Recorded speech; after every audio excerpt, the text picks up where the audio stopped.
ఇప్పుడే జీ5 app download చేయండి. చూడండి మీ ఫేవరెట్ టీవీ షోస్ ఎప్పుడైనా ఎక్కడైనా. అప్పుడప్పుడొచ్చి మన ఇంట్లో తినిపోయేది కదా. ఈసారి తను ప్రసాదం తీసుకొచ్చి మనకేదో పుణ్యం కలుగుతుందన్న భ్రమకి గురి చేస్తోంది. సుమనా, భగవంతుడి ప్రసాదం తీసుకోవడం అంటే స్వర్గాన్ని అందుకోవడమే. చాలా మంది నిరాశగా వెనుతిరిగిపోతారు. అలాంటిది విశాలాక్షి మనం ఉన్న చోటికి ప్రసాదం పట్టుకొస్తుంటే మనమెంత పుణ్యం చేసుకుని ఉండాలి. పాపపు మూటలు మోసేవాళ్ళు అయిష్టంగానే మాట్లాడుతుంటారులే వదినా. వస్తుంది విశాలాక్షనా?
అబ్బా, ఎంతో ముద్దుగా ఉందో విశాలాక్షి.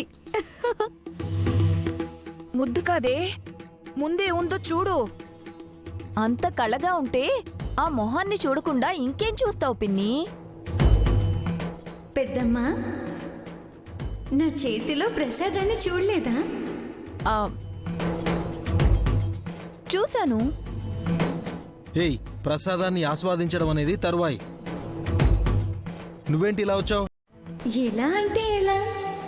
కడుపేసుకొని వచ్చావని అడుగుతున్నావు.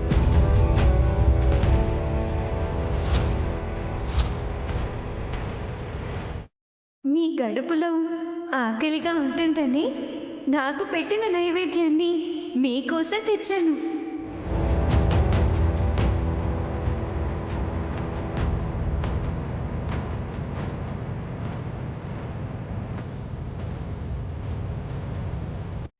మేము అడిగిందేంటి, నువ్వు చెప్పేదేంటి?